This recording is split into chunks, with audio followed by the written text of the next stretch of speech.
Welcome to the book reading The Atomic Habits. Today we are reading chapter 15. The fourth law, make it satisfying. Chapter 15, the cardinal rule of behavior change.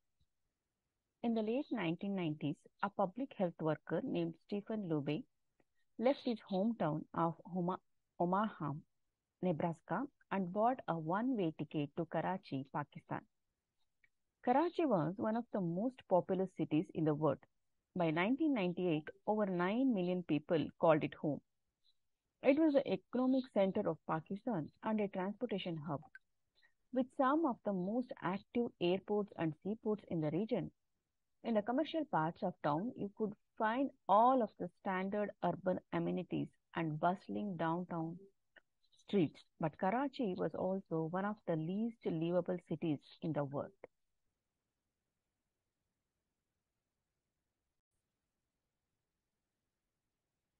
Over 60% of Karachi's residents lived in squatter settlements and slums.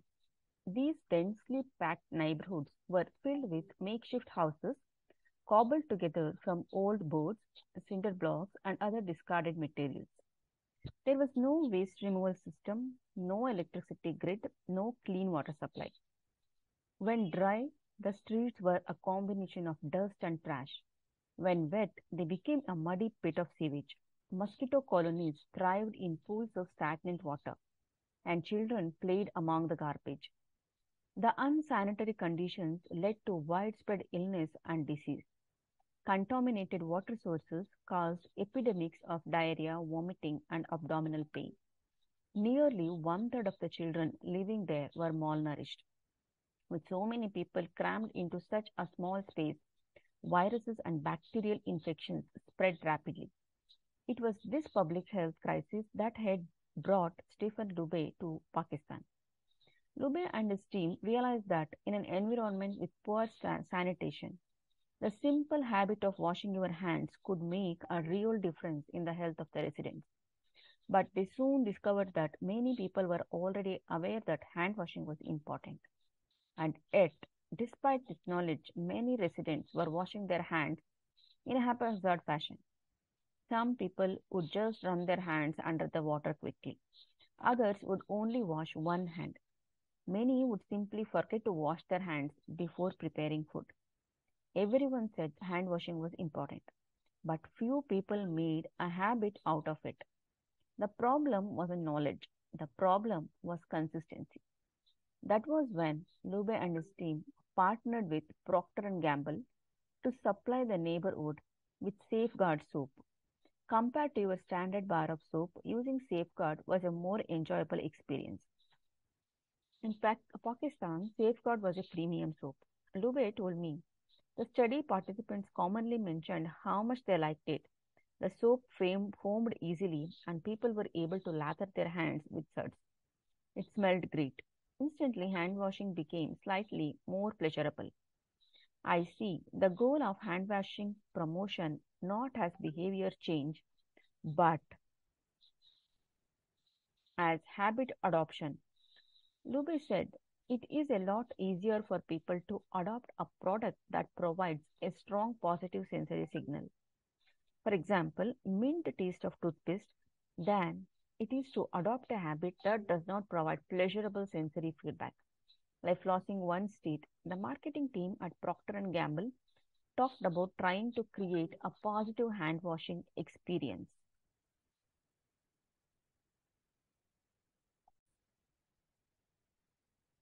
Within months, the researchers saw a rapid shift in health of children in the neighborhood. The rate of diarrhea fell by 52%, pneumonia by 48%, and impetigo, a bacterial skin infection, by 35%. The long-term effects were even better. We went back to some of the households in Karachi 6 years after. Lube told me over 95% of households who had been given the soap for free and encouraged to wash their hands had a hand washing station with soap and water available when our study team visited. We had not given any soap to the intervention group for over 5 years, but during the trial, they had become so habituated to wash their hands that they had maintained the practice. It was a powerful example of the fourth and final law of behavior change: make it satisfying. We are more likely to repeat a behavior when the experience is satisfying. This is entirely logical.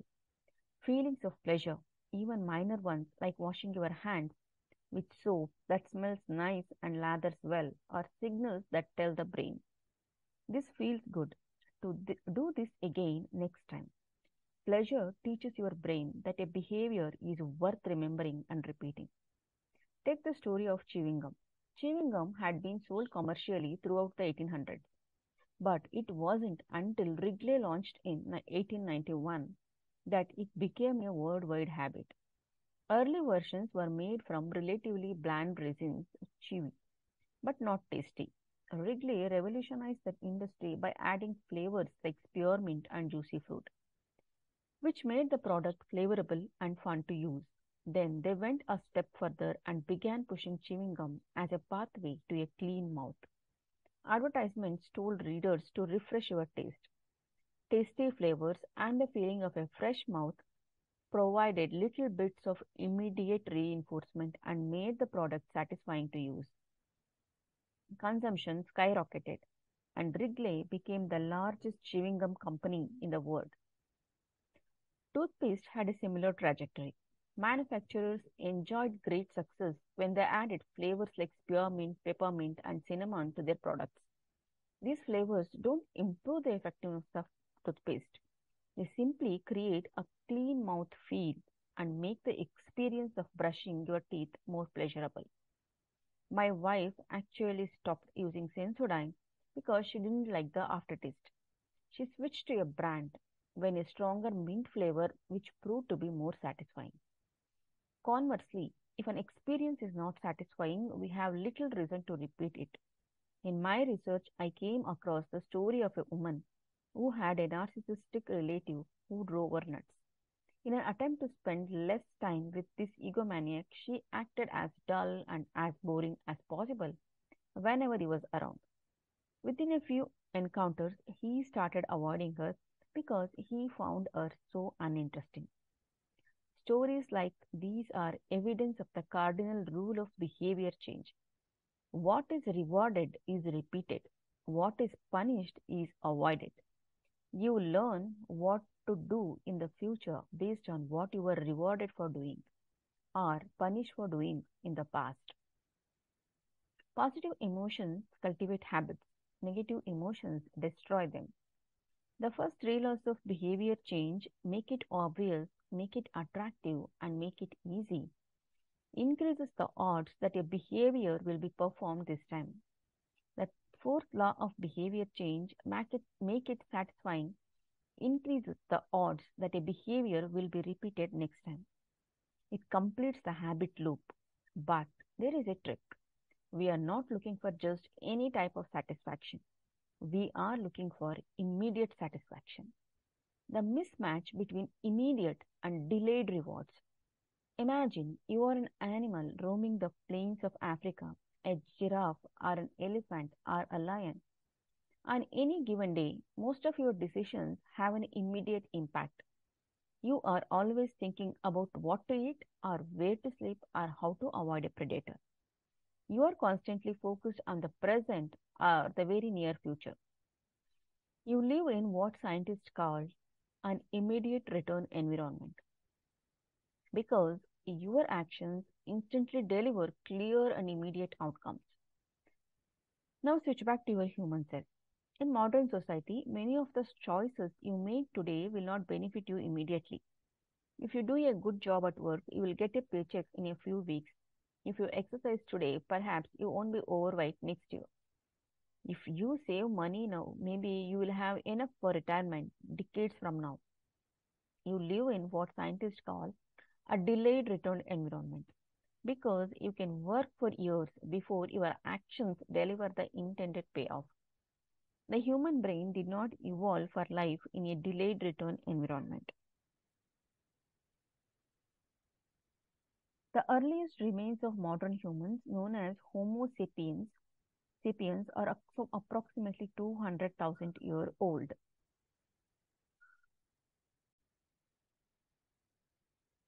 The earliest remains of modern humans, known as Homo sapiens, are approximately 200,000 years old. These were the first humans to have a brain relatively similar to ours. In particular, the neocortex, the newest part of the brain, and the region responsible for higher functions like language, was roughly the same size 200,000 years ago as today. You are walking around with the same hardware as your Paleolithic ancestors.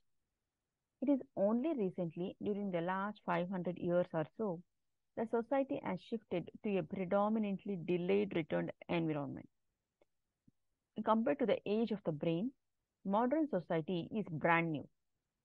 In the last 100 years, we have seen the rise of the car, the airplane, the television, the personal computer, the internet, the smartphone, and beyond. The world has changed much in recent years, but human nature has changed little. Similar to Similar to other animals and the African savanna, our ancestors spent their days responding to grave threats, securing the next meal, and taking shelter from a storm. It made sense to place a high value on instant gratification. The distant future was less of a concern, and after thousands of generations in an immediate return environment, our brains evolved to prefer quick payoffs to long term ones. Behavior, Behavioral economists refer to this tendency as time inconsistency. That is, the way your brain evaluates a reward is inconsistent across time. You value the present more than future. Usually, this tendency serves us well. A reward that is certain right now is typically worth more than one that is merely possible in the future. But occasionally, our bias toward instant gratification causes problems. Why would someone smoke if they know it increases the risk of lung cancer? Why would someone overeat when they know it increases their risk of obesity? Why would someone have unsafe sex if they know it can result in sexually transmitted disease? Once you understand how the brain prioritizes rewards, the answers become clear. The consequences of bad habits are delayed, while the rewards are immediate. Smoking might kill you in 10 years, but it reduces stress and eases your nicotine cravings now. Overeating is harmful in the long run, but appetizing in the moment. Sex, safe or not, provides pleasures right away. Disease and infection won't show up for days or weeks, even years. Every habit produces multiple outcomes across time. Unfortunately, these outcomes are often misaligned. With our bad habits, the immediate outcome usually feels good, but the ultimate outcome feels bad. With good habits, it is the reverse. The immediate outcome is unenjoyable, but the ultimate outcome feels good.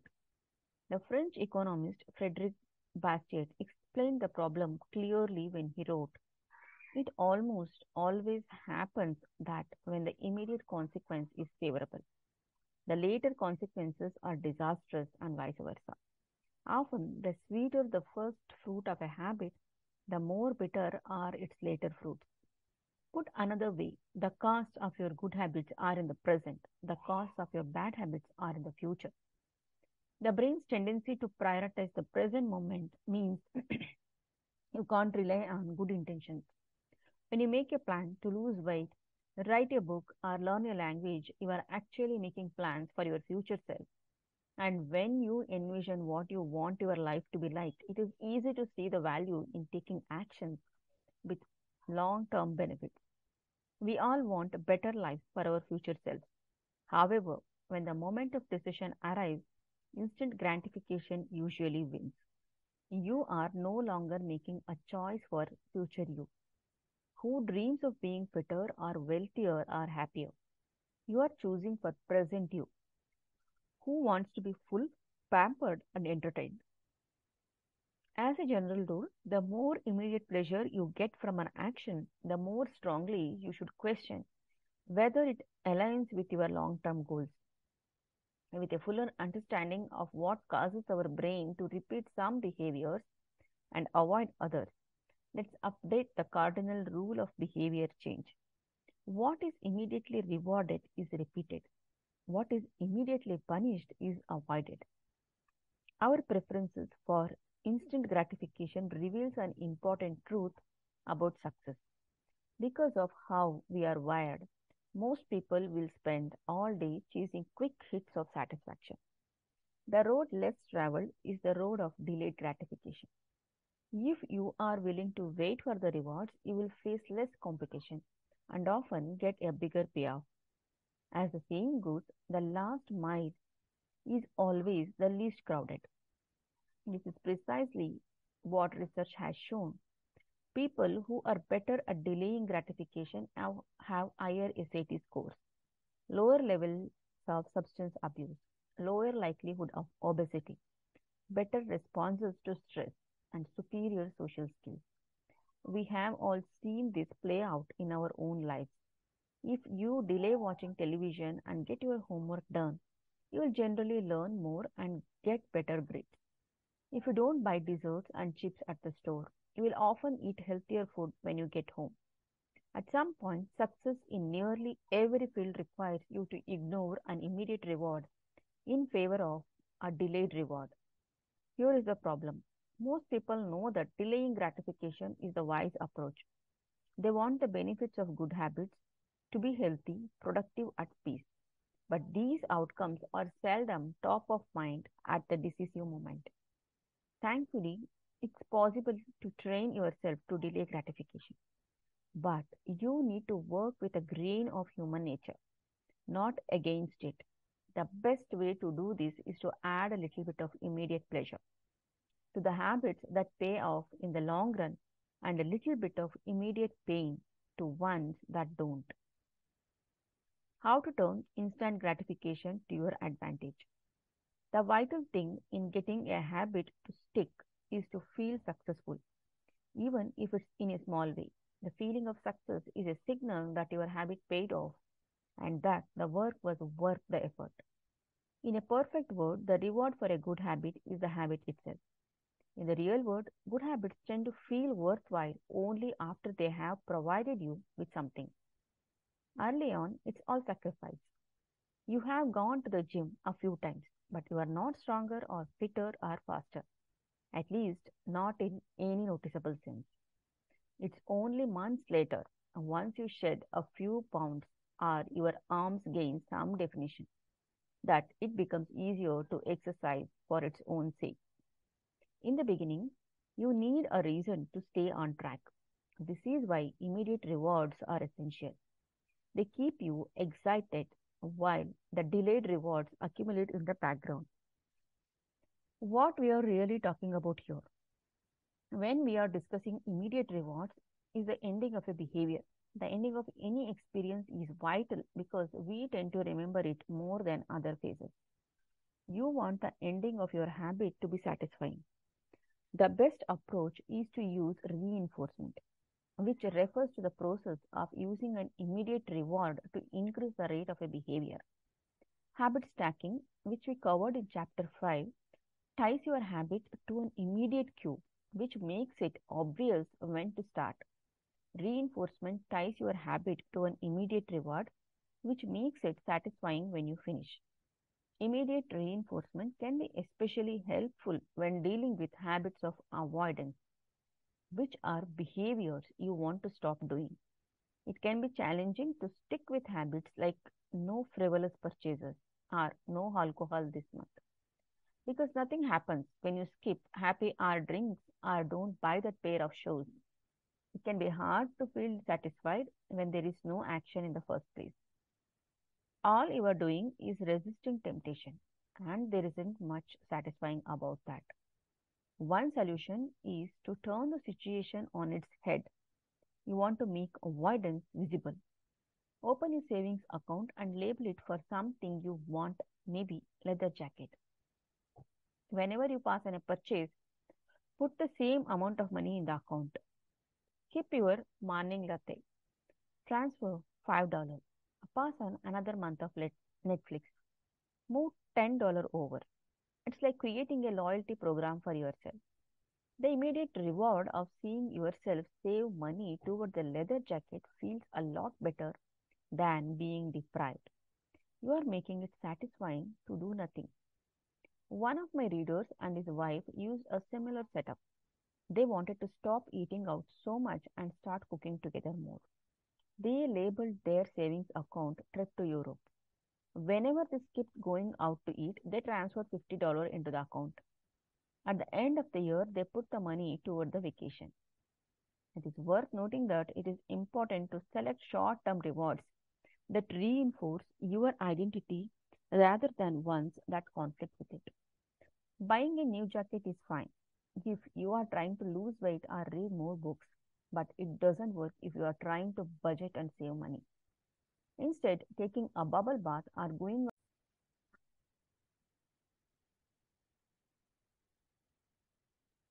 instead, maybe your reward is a message, which is both a luxury and a vote toward taking care of your body. Now, the short term reward is aligned with your long term vision of being a healthy person. Eventually, as intrinsic rewards like a better mood, more energy, and reduced stress kick in, you will become less concerned with chasing the secondary reward. The identity itself becomes the reinforcer. You do it because it's who you are and it feels good to be you. The more a habit becomes part of your life, the less you need outside encouragement to follow through. Incentives can start a habit. Identity sustains a habit. That said, it takes time for the evidence to accumulate and a new identity to emerge. Immediate reinforcement helps maintain motivation in the short term while you are waiting for the long term reward to arrive. In summary, a habit needs to be enjoyable for it to last. Simple bits of reinforcement, like soap that smells great or toothpaste that has a refreshing mint flavor, or seeing $50 hit your savings account, can offer the immediate pleasure you need to enjoy a habit. And change is easy when it is enjoyable. Chapter summary. The fourth law of behavior change is making it satisfying. We are more likely to repeat a behavior when the experience is satisfying. The human brain evolved to prioritize immediate rewards over delayed rewards. The cardinal rule of behavior change. What is immediately rewarded is repeated. What is immediately punished is avoided. To get a habit to stick, you need to feel immediately successful, even if it is in a small way. The first three laws of behavior change: make it obvious, make it attractive, and make it easy. Increase the odds that a behavior will be performed this time. The fourth law of behavior change: make it satisfying, increases the odds that a behavior will be repeated next time.